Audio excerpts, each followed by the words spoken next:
Hey everybody, it's Brooks with GraceCast. Welcome back to the show. In this episode, we're going to share with you some tips and tangible examples for ways that you can dramatically reduce your overhead costs.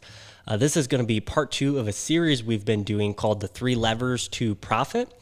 Part 1, we gave an overview of these 3 different levers that end up making your year-end bottom line profit. It's the same for every single business. These principles always apply. And what we're going to do in these next few episodes is drill into each lever to give you more tangible tactics that you might be able to implement on. So today we're going to focus on overheads, which is a really important place to focus, especially if you're a newer business getting into the market, right? Think about it. If you're a farmer, a butcher shop, or something in between, typically there's a lot of overhead and capital costs that go into getting started, right? So anywhere that you can get frugal here really expands your capacity to expand the bottom line and then reinvest in future growth. So if this sounds interesting to you, we drop content like this specifically for perishable food companies who are looking for tactics on e-commerce, marketing, and business every other week. So be sure to subscribe. And without further ado, stay tuned and we'll get into the episode. You're listening to GraceCast, a show that shares the secrets to selling perishable food products online. The show and advice is brought to you by the team at Seven Sons, which is an 8-figure e-commerce business that started completely from scratch. Each episode, we bring you one topic, 3 strategies, and one tangible resource to continue your learning and put you on the fast track in your own e-commerce journey. Let's begin. So we talk about at Seven Sons how you can really divide your work into a couple of different categories. There's the $10 an hour work, there's the $25 an hour work, and then there's the $100 an hour work. Yeah. And your goal needs to be to structure your business to spend more of your time and attention towards the $100 an hour work. So this is not something that you want to neglect. And we're going to give you an example on this episode of some $100 an hour work that you definitely need to be spending your time towards and devoting attention to. And this is really going to be, Blaine, a sequel to an episode that we did on the 3 secrets of profit. Yes. And we're probably going to have a few follow-up episodes to this. You need to go back and watch that episode Yes. if you're going to dive into this episode, because there we identified you take all the different things you could do in your business. They all boil down and can be simplified into 3 different things. We can reduce our overheads, improve our gross product per unit, or gross margin would be a way to think about it. And then lastly, we can improve turnover, scale. So either, if you have I use the example of having a egg business. If you want to scale, you're adding more hens to your business, or to improve turnover, you can add more enterprises to your farm. That's an example of turnover. For improving gross product, we can lower our input costs. We can sell our product for more, or we can get that hen to go from a 60% lay rate to an 85% lay rate, always to improve gross product. That's why I use the term gross product instead of gross margin, because in margin you think of lower cost, higher price, bigger margin. When you use the term gross product, there's other ways to improve the productivity of that hen, which improves gross product. Mm-hmm. So it opens the door for more opportunities. And then I'm kind of going backwards here, but then of course there's the overhead, lowering those overheads. It's important you understand those 3 and the relationships between the 3, because this is where agriculture gets it all wrong. Most farmers in America, they see that, my gross product is not very good. My margin per acre per bushel is pretty bad. And what do they turn around and do? I'll do more of it. I'll scale it up, and their overheads go back up. Do more of a bad thing. Yep. Do more of something that's not working well. No, we want to get that working well. Before we do that, we then want to scale it, so increase turnover to cover our overheads. But you will find sometimes, and that's what we talked about last time, how do you identify out of those 3 profit drivers, secrets, 9 times out of 10, one of those is plaguing your business and creating a problem. Not all 3 of them. No, one of them is going to move the needle the most. How do you identify which one will? Well, that's what we stepped through last year by asking the 3 if questions. Or not last year, last episode. So you need to get the overview. That's a brief overview, but you want the overview in order to dive deeper. And because we're talking today about 3 tactics to slash your overheads. But if that's not your business's number one problem, we're going to do another episode on improving gross product and another one on improving turnover. We're going to dive into each one of those. But before you dive into that for your business, you need to know which one is going to move the needle the most for you. So this is going to be a series. We'll dive into each one. Yes. And today we're focusing overheads. How do you? And this is something I just want to just preface this by saying we've had conversations about and I'm going to start with overheads because that's usually in agriculture. The number one problem for most direct marketing businesses is their overheads is out of balance. They're too high, too overcapitalized. And so this one really matters because when you think about reducing overheads, people think of that as a defensive mechanism for their business. Like you're playing defense to cut costs. In this case, for us, Brooks, reducing overheads has been one of the biggest growth levers for our business because, and I'm going to walk you through this, as we reduced overheads over the last 15 years at Seven Sons, we have freed up on a yearly basis over $1 million worth of capital, working capital. Yep. Okay. Can you quantify that? Like what? Yeah. So that way it gives people examples. I made a list because on our farm, we're finishing 200 to 250 grass-fed beef animals. Well, one way we freed up capital and lowered some of our overheads was we partnered with cow-calf producers to raise calves, and we just buy calves each year.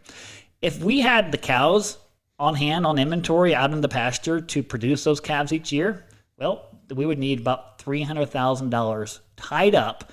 So free working capital would be tied up in those cows, okay? And now that since we don't do a cow-calf anymore, we focused our business, we don't have that. We used to produce all of our own non-GMO grain. We had roughly $140,000 worth of equipment tied up in that process. Yep. And so now we just buy grain weekly, or not buy grain, but we buy feed from a feed mill that now does non-GMO.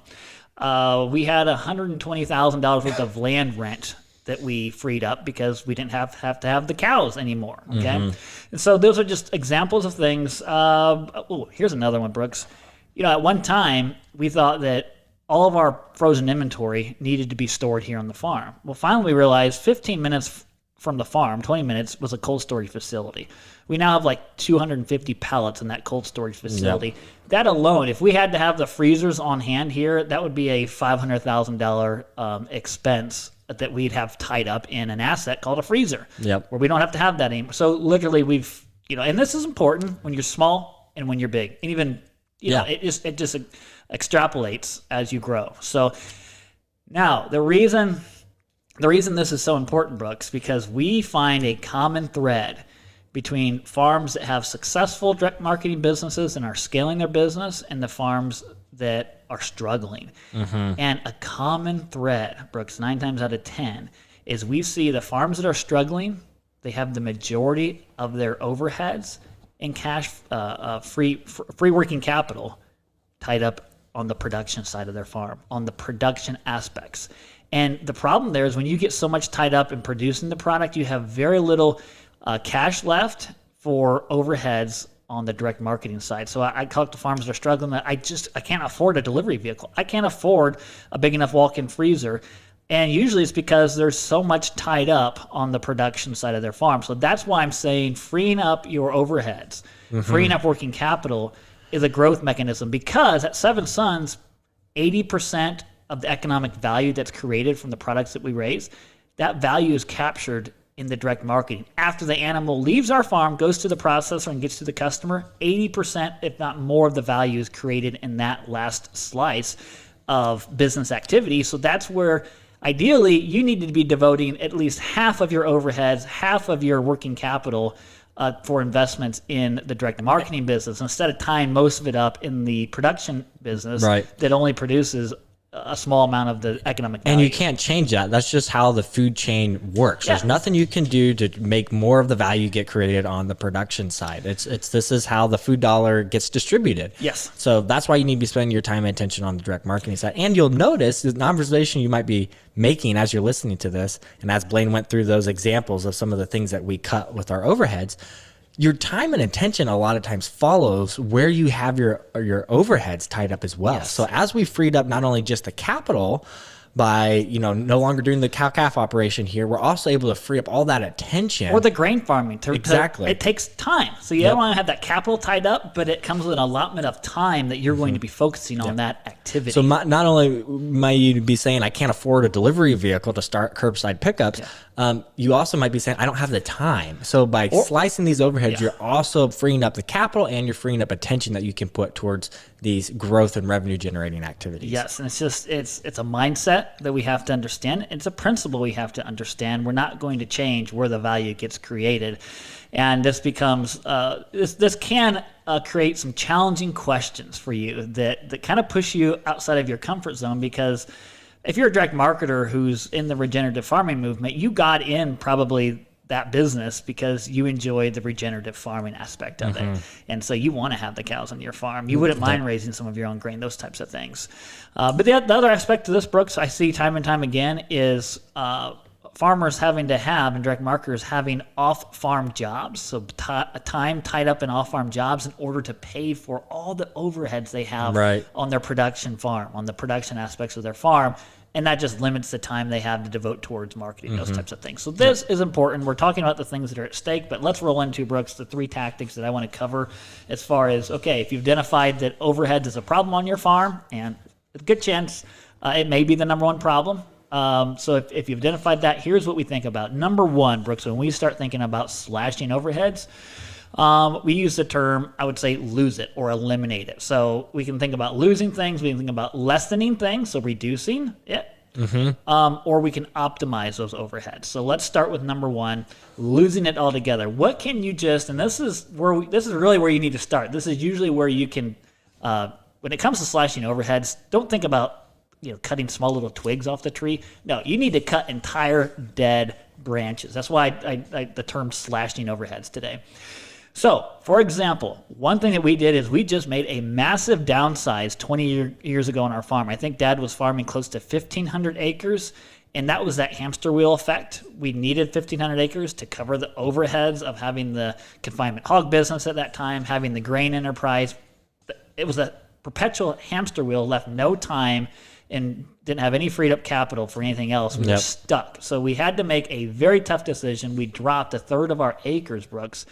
And that just changed the context of our business and the overheads that we had to pay for, and allowed us to free up our time and creativity other places. So that's one thing to think about, is especially if you're transitioning from a conventional operation, you can get stuck in that hamster wheel of just being too big.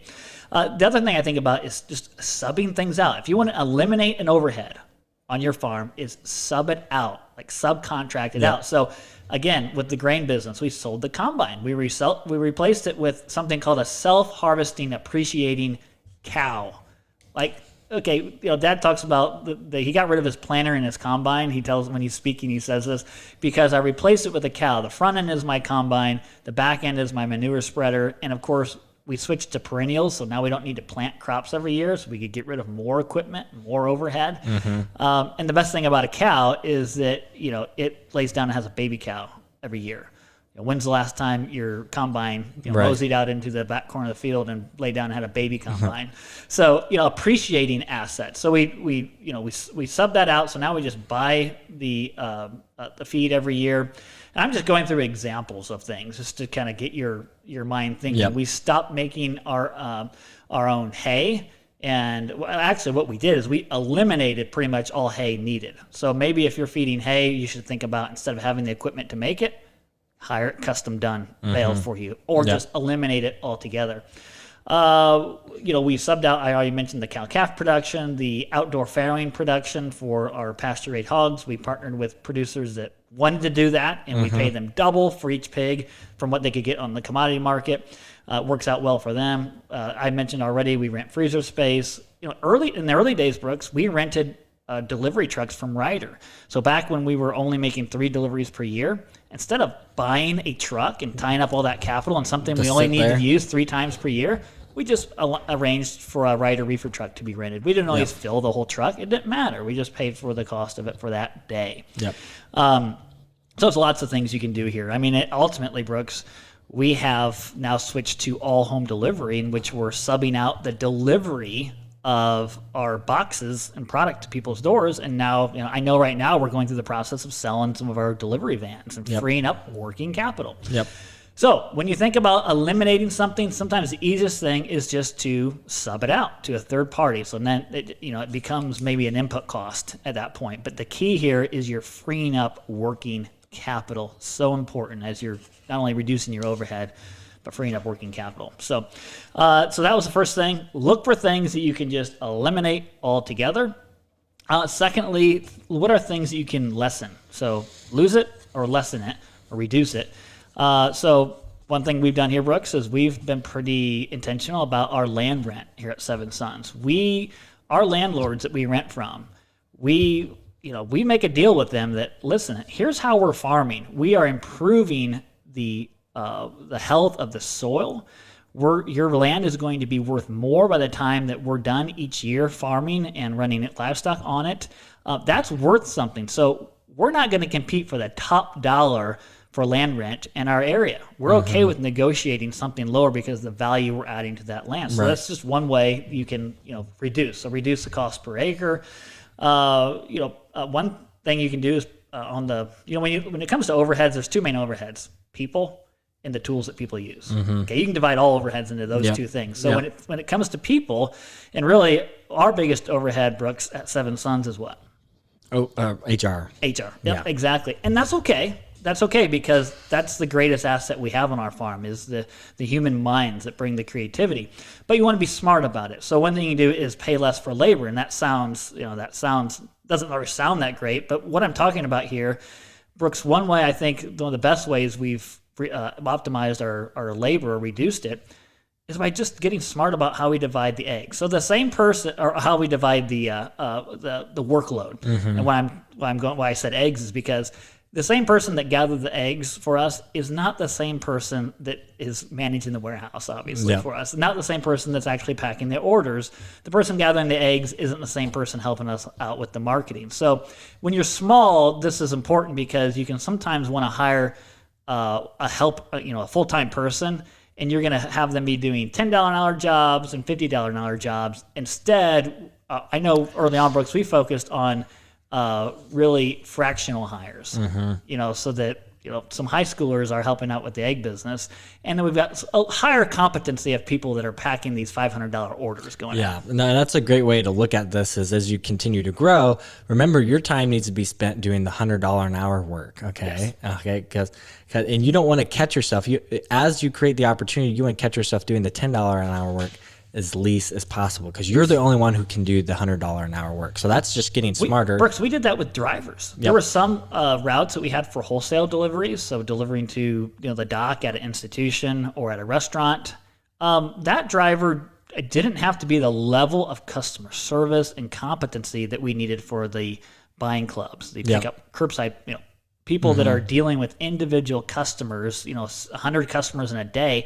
That person, we really wanted to be able to be well-trained with customer service, and that ended up being a higher cost delivery driver. So we would have different drivers for different types of routes. So that just, think about that as you're growing. The other thing, Brooks, when it comes to reducing your overheads on a per overhead basis, if you can't eliminate it, quote it out.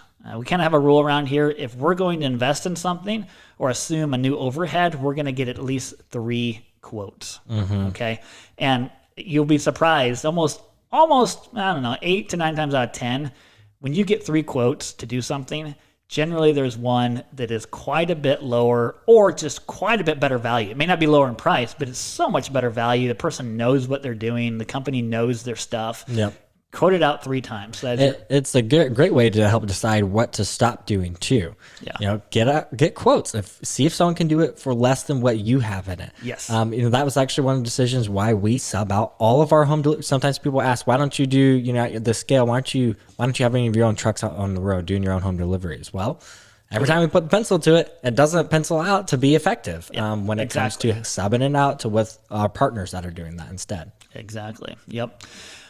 So third, Brooks, would be to leverage it better. So leverage that overhead better. So here you need to think optimization, automation, consolidation, all those types of things that can really help out. So think fuller trucks, less trips, more pounds per packing hour. So as we've got a team down in the warehouse packing orders, what can we do to optimize that process? Because that HR is an overhead. So how can we get more productive?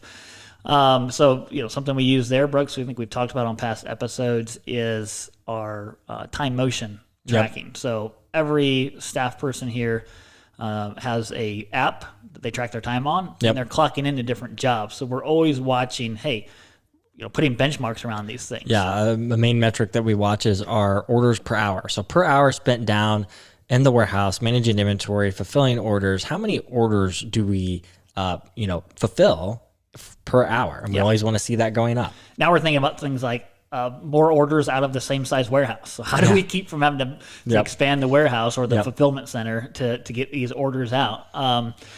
More product in the same freezer.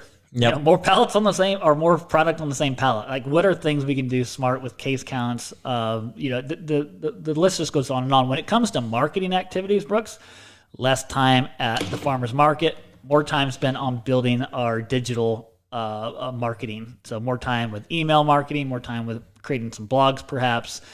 Well, and another thing to think about on the marketing side, but then many other sides as well, is always be thinking about what are those things that you can do once that are always paying dividends for you in returns. We've talked about some things like link building as a digital marketing strategy. Growing that email list. As you grow the list and you continue to send out those newsletters, the impact of that just continues to grow and grow. Yeah. And then you can look at doing things like automated email campaigns once you have all that email content. So every single time a new person signs up, they just start getting all of that great content you've created. Yes. You went to the work to do it once, and then they just continue to get it over time. You got to remember, you're an overhead cost for your business. Matter of Yes. fact, you're probably the biggest overhead cost. But that also means you can influence the productivity of what you bring, the value that you bring. I mean, you are your number one asset to your business. You can influence the most change. So just keep that in mind. Be careful where you're spending your time. Careful Keeping where that in mind. you're spending your time. Exactly. And so as I go down these, Brooks, I just want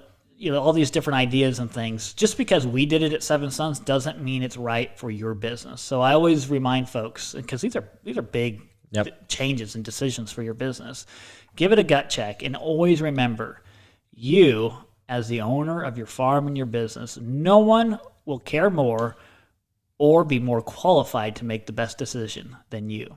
So that means you're qualified to make a better decision than the best financial expert out there. Not that you don't want to get consulting, but at the end of the day, your judgment will be best. So, have that confidence that you'll know best what decisions to make when it comes to slashing and reducing your overhead. So I encourage everyone to go back to, again, the last episode we did on the 3 secrets of profit, because it's important to understand that a good sign that maybe your overheads are out of balance is if you look at your business and you say, what if I doubled my gross margin per unit, per product, or per acre, whatever? Would that make me profitable? Would that get me to my goal? Or what if I doubled my size? What if I was selling twice as much product? Would that make me profitable?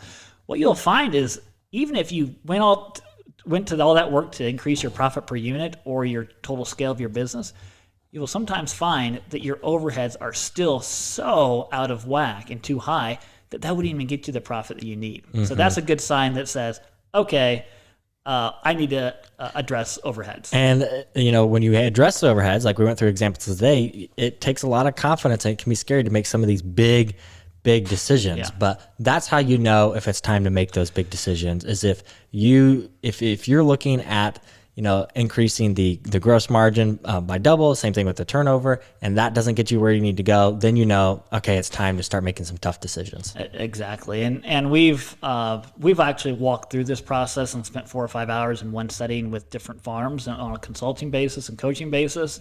And it's amazing when you sit down and do this, the profit you can unlock that's literally in your business. It's just a matter of unlocking it, doing the $100 an hour work, and deciding where you need to focus and making those. They are tough changes, but again, you owe it to your customer to be profitable, and you owe it to the next generation of people taking over your business, or making it a profitable business. Maybe your goal is to sell your business. Well, it's not going to sell for much if it's not profitable. If it's not profitable.